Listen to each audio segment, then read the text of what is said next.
Hi, welcome to another episode of Hot Takes. Britain has a problem.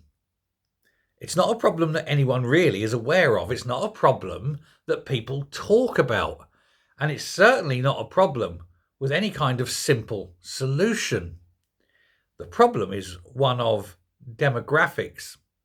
And no, not that problem with demographics. It's got nothing to do with the birth rate, or at least it has vicariously, but that's not what the problem here is.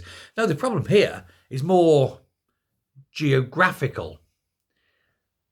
When the analysis is down and people look at numbers, they find that by far and away, and it is remarkable, by far and away, cities are filled with young people. The countryside is filled with old people.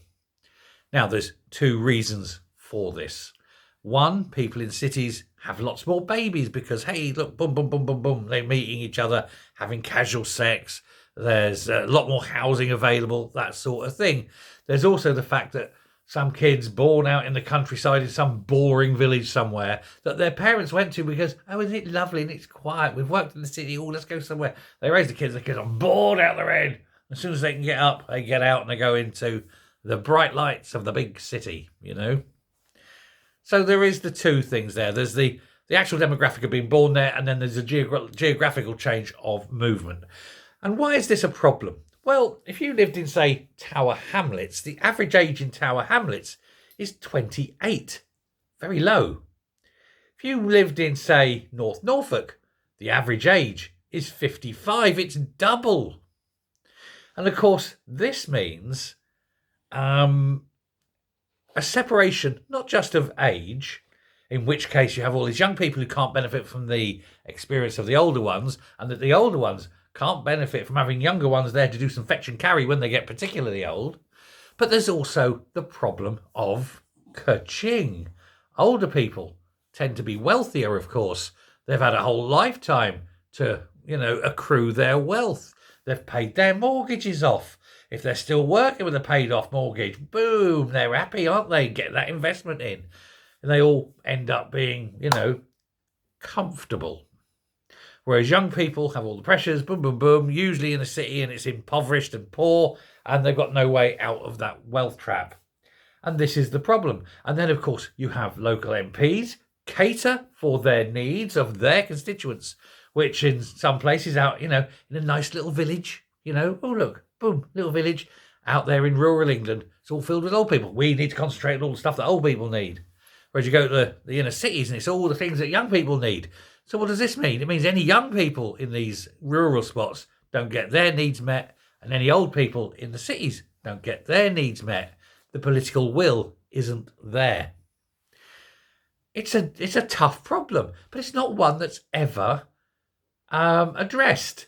And of course, that's when you're doing that at a local level, When you look nationally, you have to look at who do you concentrate on. Now, traditionally, of course, the political parties look to look after the elderly.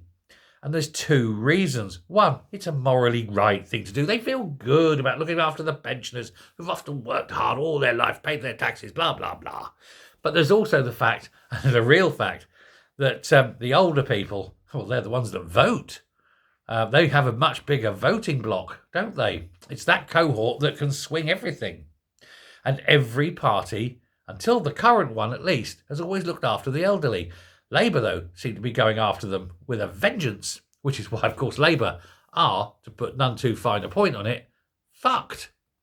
Because the elderly aren't going to vote Labour next time, are they? Even people who voted Labour all their life are going to go, yeah, screw you. Not that Starmer will be in charge, it'll be someone else in charge, but they'll still say, screw you, look what you've done to me, And this is there. And what can you do? It's not good for democracy. It's not good for social cohesion. It's not good for, the mixing of classes. And I don't mean that in a terrible old-fashioned way. Oh, it's the lower orders. Oh, more like Gav, None of that. But just, we're just talking about the income classes here. So you just don't get the people there. It's very hard to find, like, workmen or something because everyone, I live in a village and everyone's a millionaire. Well, you can't get anyone to come in and, wash your windows because no one there to do the job. Ever go to Virginia Waters in Surrey? I mean, it's like that. Everyone's a millionaire. They all own £10 million houses, and they're all desperate. It's just, oh my God, I've heard Susan's employed a Pole. Oh, I must have a go at him, because they've got someone who's willing to do some jobs. But as you might expect, births also come into it. Immigrants tend to live in cities and have more children. And then they complain, oh, well, we've got no money. Well, sod off back to wherever you came from then, love. I'm sure you'll be much better off there instead of complaining about the place you're in. But then they moan, oh, but the GDP here is very low. Yes, that's because you've got no skills. Whereas the people who've worked hard, gathered their money and moved to the country, well, they're the ones with the skills, the transferable skills that they've sold. See, there's so many different problems you get with this. But what's the solution? Bust them in?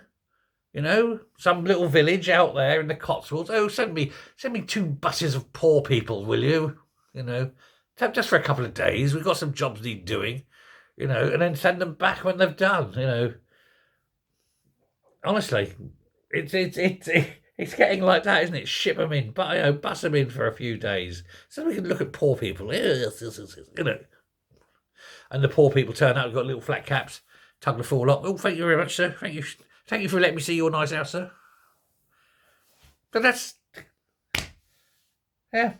But when you're drawn to the big bright lights, remember this, kids. You may be born in a boring old little town, but it's what you make of it. Don't destroy it. Don't give up on it. Don't let it go. Because when you do go to the city and you make your money, hey, what do? Well, you move back out to the nice, look, greenbelt land. Oh, this is nice, isn't it? But make sure you go a long way out of London, because the way the Growler's going, that little village, that'd be in the middle of Tower Hamlets again, wouldn't it? Once that's subsumed everything and London doubles in size. We'll all be moving to the Highlands of Scotland. At least up there, nobody's building. No builders, are they? They're all in England because they can't afford the tax. But that's it. So they disappeared. Cures, no problem. Ageing patterns, of course, are unlikely to change. The demographics are unlikely to change. The only good thing working for Britain is the fact that we do have a falling population because of low birth rates. Even immigrants aren't breeding as fast in Britain as they do at home. And so Britain's population is actually expected to start curling downwards within the next 10 years. That should open up. That should make the house prices a bit cheaper, shouldn't it? Anyway, thanks very much. Let me know what you think. Till next time. Goodbye.